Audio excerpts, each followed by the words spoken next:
뉴스 속 깊숙한 이야기를 들어보는 인터뷰 시간입니다. 이재명 더불어민주당 대표가 꺼낸 단식 카드에 대해서 여당인 국민의힘에서는 방탄 단식이다, 뜬금포다 이런 반응을 내놨습니다. 이재명 대표의 단식 결정한 배경과 이유, 그리고 그것을 통해서 얻고자 하는 어떤 정치적인 효과에 대해서 좀 더 물어보도록 하죠. 더불어민주당 강선우 대변인입니다. 안녕하세요. 네, 안녕하세요. 반갑습니다. 자, 의원님, 네. 오늘 아침 보도를 보니까 30일입니다. 그러니까 어제 이제 오후에 기자회견에서 이재명 대표가 단식하겠다라고 기자들에게 이야기를 하기 전날 저녁에 열린 비공개 최고위원 회의에서 최종 결정됐다. 네, 저도 그렇게 전해 들었습니다. 그렇게 알려졌거든요. 네. 당시 분위기 좀 어땠답니까? 무겁죠, 분위기가. 그 대표가 정말로 이게 건강, 목숨 다 내놓고 이제 안 먹겠다. 이 선언을 하는 거잖아요. 그러니까 뭔가 분위기가 좋거나 즐거울 수가 없죠. 굉장히 무겁죠. 비장하고. 그러면 예를 들면 주변에 참모들이 제안하거나 이런 게 아니라 이재명 대표가 이거 내가 하겠습니다라고 하니까 지도부에 있는 의원들이 하시죠 이렇게 해서 결정된 거예요? 아니면 만류하거나 좀 그랬답니까? 여러 가지 의견이 있었어요. 그래서 일방적으로 다 찬성하지는 않았었고요. 그 걱정과 염려, 그리고 또 정무적인 판단, 그런 의견이 굉장히 좀 복잡했는데 대표 쪽의 의지가 좀 강했던 걸로 알고 있습니다.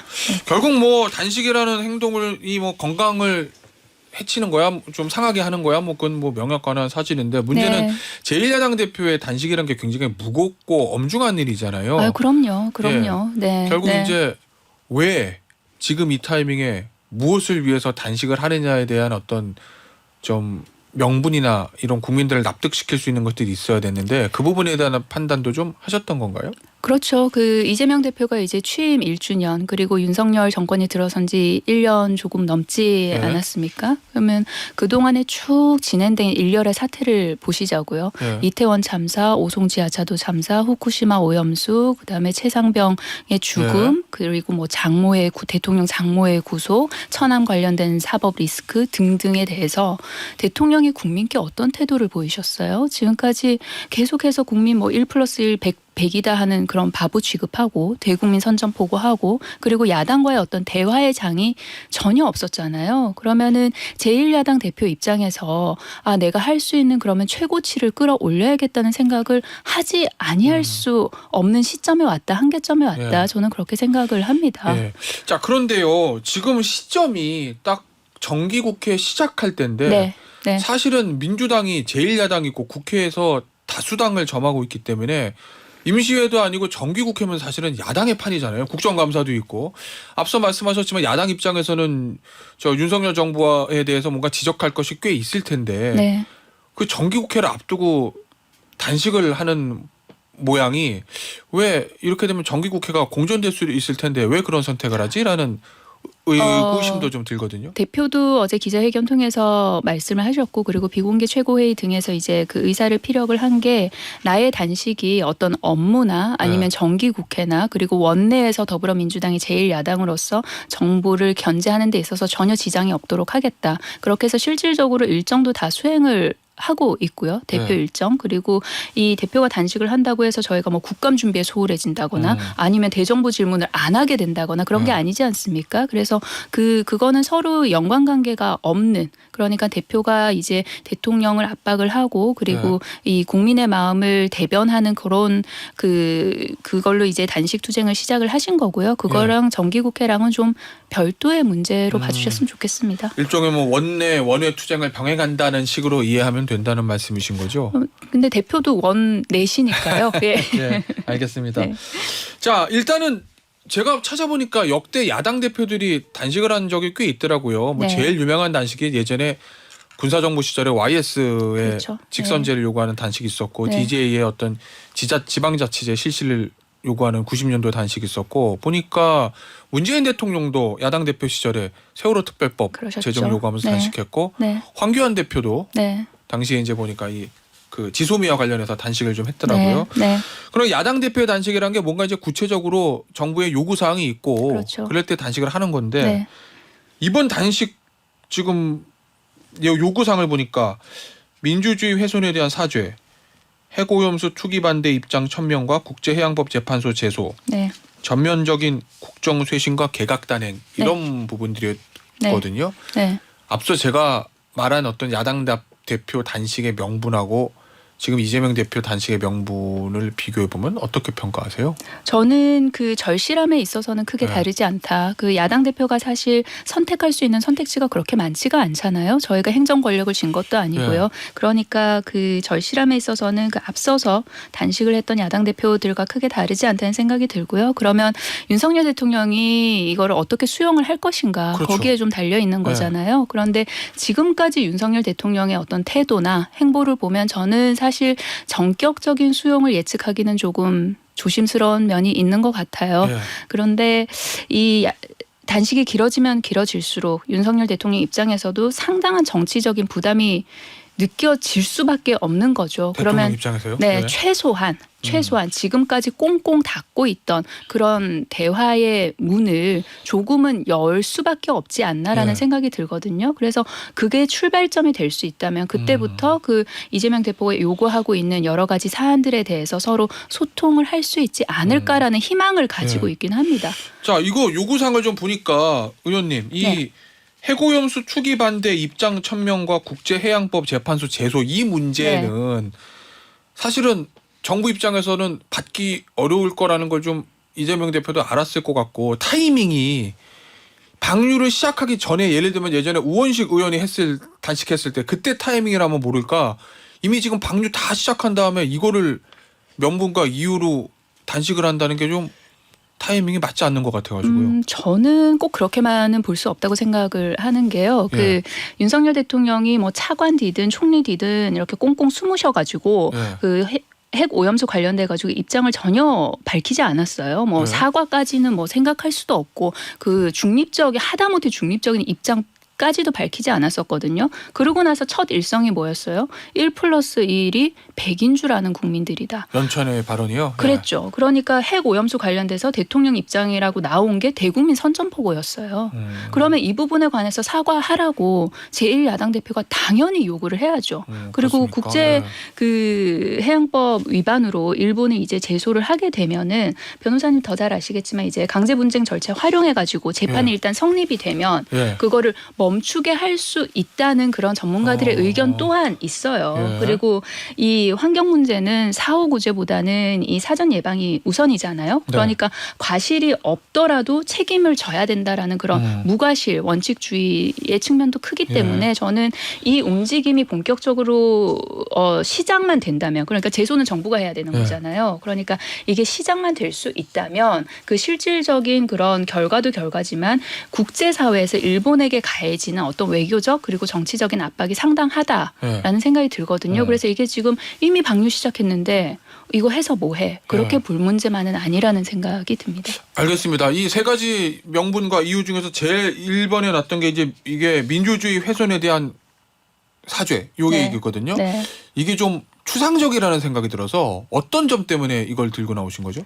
그 민주주의라 함은 이제 삼권 분립이라는 그런 원칙이 있지 않습니까? 그런데 그 국회에서 그리고 게다가 그게 민생 관련 입법이었어요. 양곡관리법도 그렇죠. 그리고 간호법도 그렇죠. 그렇게 해서 의회에서 통과시킨 법을 대통령이 그냥 착착 거부권 행사하면서 이게 굉장히 훼손시킨 면이 많잖아요. 그리고 또한 이 행정 권력이라고 하는 것이 대통령 마음대로 쓰라고 국민들께서 대통령에게 권한을 위임한 게 아니잖아요. 그러면은 이태원 참사 라든지 아니면 오송 지하차도 참사라든지 관련해 가지고 국민들께서 이 행정 권력에 대한 어떤 불만이나 아니면 불신이나 이런 게 상당히 있지 않습니까? 그렇다면 대통령 입장에서는 그 목소리를 수용을 하는 것이 민주주의인 거죠. 그런데 대통령 귀 닫고 입 닫고 아무 말도 안 하고 그냥 마이웨이식으로 가고 있잖아요. 그러니까 이 민주주의의 기본의 한 축이라고 할 수 있는 어떤 소통 그것도 없는 것이죠. 그리고 또 언론의 그런 역할 그러니까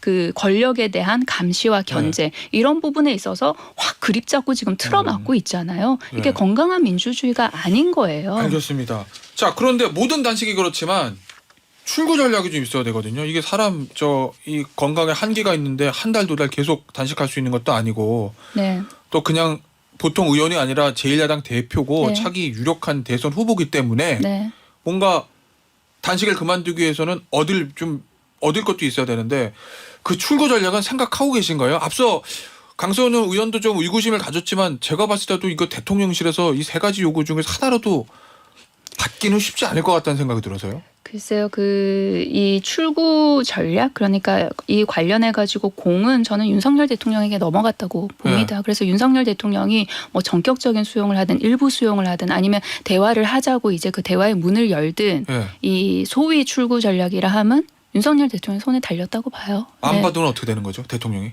그대로 갈 수밖에 없죠. 단식을 계속해요? 지금 평행선을 달릴 수밖에 없죠. 네. 알겠습니다. 결국 이제 제1야당 대표의 단식이기 때문에 이 단식을 통해서 본인이 뭔가를 얻고자 하는 정치적인 목적이나 의도는 있을 수밖에 없잖아요. 뭐라고 보세요? 이재명 대표가 여기서 이 단식을 통해서 얻고자 하는 거. 저는 정치적인 목적 이라기보다 이재명 대표가 그 단식의 이유를 어제 기자회견을 통해서 쭉 밝혔어요. 저는 거기에 다 녹아 있다고 보거든요. 그러면서 어떤 말씀을 하셨냐면 이 정치가 해야 되는 역할이 국민들이 이렇게 아프다고 부르짖을 때 당신 무슨 약 먹으세요 그렇게 하는 게 아니다. 함께 아파하고 그리고 더 아파할 수 있도록 내가 그 선봉에 서겠다고 말씀을 하셨어요. 그래서 거기에서부터 국민들의 뭐 공감을 얻는 게 정치적인 그런 뭐 이득이라면 이득일 수 있겠죠. 저는 그렇게 봅니다. 예. 근데 야당에서 여당에서요. 좀 이런 식으로 반응 안 했으면 좋겠어요. 사실 그 질문 드리려고 그랬는데 제가. 네. 아무리 정치가 무도해도 이렇게 조롱하면 안 되는 거잖아요. 제가 워딩 하나만 읽어드릴게요. 무너진 나라의 정의를 바로잡기 위해 외로운 단식 투쟁에 돌입했다. 제1당 원내대표가 목숨을 건 단식을 해야 하는 이 나라가 진정 공정하고 정의로운 나라입니까? 이건 누가 한 말씀일 것 같으세요?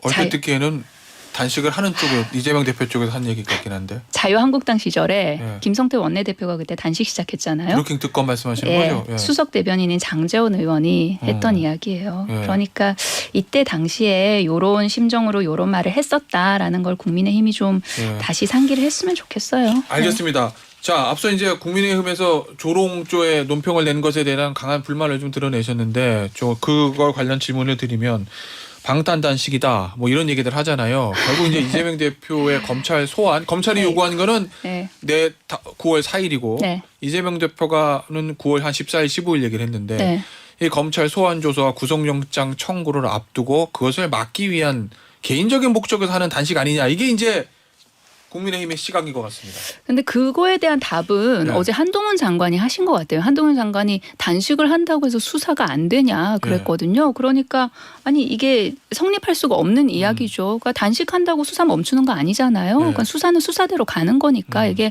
방탄 단식이라는 그 뭐 워딩 자체가 성립 안 하는 것 같고요. 그 4일 출석 요구 관련해서는 이제 대표 측에서 어떻게 할지 좀 논의를 하고 있는 것 같아요. 근데 단식과 그 수사는 별개 라고 이미 대표도 이야기를 했고, 그리고 뭐 대한민국 검찰이 이재명 대표가 지금 2년 동안 이렇게 뭐 수십 군데 수백 군데 압수수색하고 지금 전방위 수사를 하고 있는데 단식 시작했다고 수사 안 할 검찰은 아니다. 다 손 떼고 멈춥시다. 이렇게 하겠습니까? 자, 그러면 이제 수사를 해요. 어쨌든 뭐 단식 뭐 끝나고 나서든 중간이든 그러면 계속 검찰이 할 거예요. 검찰이 영장을 치면 그러면 체포동의안이 올라올 거 아니에요. 이제 본회의 중이니까. 그러면 어떻게 될 걸 보세요? 이제 일각에서는 대표가 단식을 하고 있기 때문에 대표의 어떤 체포동의안을 가결을 원했던 비명계 의원들도 쉽게 움직이긴 쉽지 않을 거다. 그렇게 해서 실질적인 이 불체포 특권을 노리려는 거 아니냐라는 해석도 있던데. 그거는 소설 쓰시고 싶은 분들의 해석인 것 같고요. 그 체포동의안 관련해서는 아직은 안 왔으니 이게 뭔가 가정을 전제로 말씀을 드리는 거긴 한데 관련해서는 대표는 본인의 체포동의안 관련해서는 이미 그 입장을 밝혔잖아요. 교섭단체 대표 연설에서 본인이 이미 입장을 밝힌 게 있고 그 이후에 뭔가 입장이 바뀌거나 뒤집거나 그랬던 적이 전혀 없어요. 근데 어제 기자간담회 보면 기자들의 질문에 이 영장 청구가 맞다고 보십니까? 이렇게 대답한 거로 봐서는 이번에 영장 검찰에 청구하면은 붙잡혔던 거 포기 안 할 것 같은 느낌이 제가 받아서. 영장 청구가 맞다고 보시냐고 제가 답을 한 건 아니라고 기억을 하고 있고 뭐라고 했냐면 이게 구속할 사안, 구속할 사안이야. 구속할 예, 사안이냐고 정확하게 그렇게 하면, 예, 답을 하셨던 걸로 알고 있는데 저는 그 수사 내용에 대한 원론적인 말씀을 하신 거예요. 그거는? 예, 네. 그러니까 이게 정말 인신을 구속할 사안이냐? 네. 지금까지 이마저마해서 이렇게 저렇게 수사를 했는데 진행되는데 나온 결과가 도대체 뭐냐? 네. 그리고 상식적으로 생각했을 때 이게 말이 되냐? 이제 그런 말씀이어서 그러니까 본인의 어떤 체포 동의안이라든지 구속영장에 대해서 네. 이야기를 한 게 아니고 그 수사의 내용에 대해서 이제 다시 반문을 한 거죠. 네. 이런 수사 내용이 이런데 여러분들 생각하시기에는 이게 구속할 만한 네. 거냐? 예. 또 민주당 내부에서 뭐 일부 비명계 의원들 입에서는 그런 얘기도 좀 나오는 것 같더라고요. 언론 보도 보니까 이재명 대표가 당내 권력을 공고히 하기 위해서 본인의 사퇴를 잠재우기 위해서 이런 큰 단식이라는 초강수를 둔 거다. 이런 시각에 대해서는 어떻게 보십니까? 아니 뭐 단식을 안 하셨다고 해서 뭐 사퇴를 하셔야 되는 상황이 아니었잖아요. 아니 근데 이제 단식이랑 이 카드를 꺼내면 네. 핵심 지지층은 대표를 응원할 거고 네. 아무래도 반대하는 목소리는 잦아들 수밖에 없으니까요.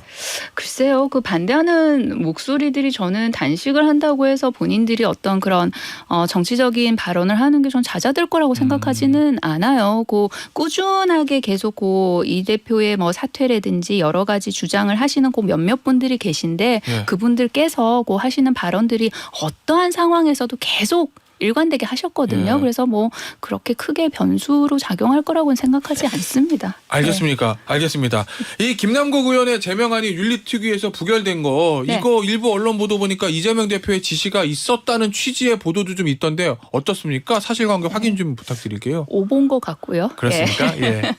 그 윤리특위 소위에 이제 속해 있는 그런 국회의원들이 내린 결론이잖아요. 그런데 예. 이게 고 제명을 해야 된다는 안에 대해서 부결이 된 거니까 이게 마무리가 된 게 아닌 거잖아요. 그러니까 예. 제명을 해야 된다는 그 안은 부결이 된 것이고 그러면 이제 출석 또다시 정지 30일도 있고 하니까 다른 예. 거에 대해서 또다시 논의를 하겠죠. 그러니까 알겠습니다. 이제 뭐 윤리특위 이제 간사들끼리 아마 예. 협의해서 논의하지 않을까. 예. 마지막으로 질문 하나만 더 드릴게요. 네. 이 지금 홍범도 장군 흉상 이전 문제와 정율성 공원에 대한 네. 얘기들이 있는데 민주당 논평을 보니까 네. 이 홍범도 장군 흉상 이전에 대해서는 굉장히 이제 반대하는 논평들이 많이 있더라고요. 네. 네. 그런데 이제 광주에서 진행되고 있는 이 정율성 공원에 대해서는 네. 당의 공식적인 논평인 같은 것들이 제가 보이지가 않아서 네. 그건 네. 왜 그런 겁니까? 정율성 공원에 대해서는 당은 공식적으로 어떤 입장이에요? 그 우선 이제 요게 강기정 광주시장이 그 핸들링을 하겠다 이제 그런 이야기가 있어가지고 네. 그래서 뭐 당은 뭐 알겠다라고 이제 그 입장을 좀 수용한 그런 측면이 있고요. 그리고 이게 관련해 가지고서는 이 정율성 공원은 이념 논쟁으로 시작이 된 사업 자체가 아닌 거잖아요. 그러니까 네. 이제 뭐 한중 교류라든지 우호라든지 그런 역사가 쭉 있는 건데 다른 거에다가 이념 논쟁을 대통령이 확 붙여버리니까 이것까지 빨려 들어간 측면이 있는 거거든요. 그러니까 이걸 갖다가 당에서 그러면 다른 이념 논쟁에다가 다시 이걸 합치는 게 논쟁을 더 그냥 부풀려가는 일인 거지. 이거를 그냥 좀 분리시키는 게 낫겠다라는 그런 판단도 있었습니다. 일종의 분리 대응이라는 말씀이신 거죠? 뭐 그렇죠. 이 정율성 공원 관련해서는 이게 처음부터 네. 이념의 그런 잣대가 아니었다는 것이죠. 근데 홍범도 장군은 뭐 대통령이 아예 그냥 대놓고서는 네. 그렇게 한 거니까요. 알겠습니다. 오늘 인터뷰는 여기서 마무리하도록 할게요. 지금까지 더불어민주당 강선우 대변인이었습니다. 감사합니다. 네, 고맙습니다.